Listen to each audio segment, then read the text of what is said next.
ಸಹೋದರಿಯ ವಿವಾಹ ಸಮಾರಂಭದಲ್ಲಿ ಡ್ಯಾನ್ಸ್ ಮಾಡುತ್ತಿರುವಾಗಲೇ ಯುವತಿ ಹೃದಯಾಘಾತದಿಂದ ಕುಸಿದು ಬಿದ್ದು ಸಾವನ್ನಪ್ಪಿದ ಘಟನೆ ವಿದಿಶಾ ನಗರದಲ್ಲಿ ನಡೆದಿದೆ. ಮೃತರನ್ನ ಇಂದೋರ್ ನಿವಾಸಿ 23 ವರ್ಷದ ಪರಿಣಿತಾ ಜೈನ್ ಎಂದು ಗುರುತಿಸಲಾಗಿದೆ. ಇವರು ಫೆಬ್ರವರಿ 8ರಂದು ತಮ್ಮ ಸೋದರ ಸಂಬಂಧಿ ಸಹೋದರಿಯ ಮದುವೆಯ ಸಂಗೀತ ಕಾರ್ಯಕ್ರಮದಲ್ಲಿ ಡ್ಯಾನ್ಸ್ ಮಾಡುತ್ತಿದ್ದರು. ಈ ವೇಳೆ ಏಕಾಏಕಿ ಕುಸಿದು ಬಿದ್ದಿದ್ದಾರೆ. ಕೂಡಲೇ ಅವರನ್ನ ಸ್ಥಳೀಯ ಆಸ್ಪತ್ರೆಗೆ ಕೊಂಡೊಯ್ಯಲಾಗಿತ್ತು.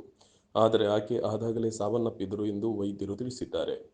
ವೈದ್ಯರು ಅವಳಿಗೆ ಹೃದಯಾಘಾತವಾಗಿದೆ ಎಂದು ಹೇಳಿದ್ದಾರೆ. ಆದರೆ ಅವಳ ಕುಟುಂಬವು ಅವಳಿಗೆ ಯಾವುದೇ ರೀತಿಯ ಆರೋಗ್ಯ ಸಮಸ್ಯೆಗಳಿರಲಿಲ್ಲ, ಆಕೆ ಆರೋಗ್ಯವಾಗಿದ್ದಳು ಎಂದು ತಿಳಿಸಿದೆ.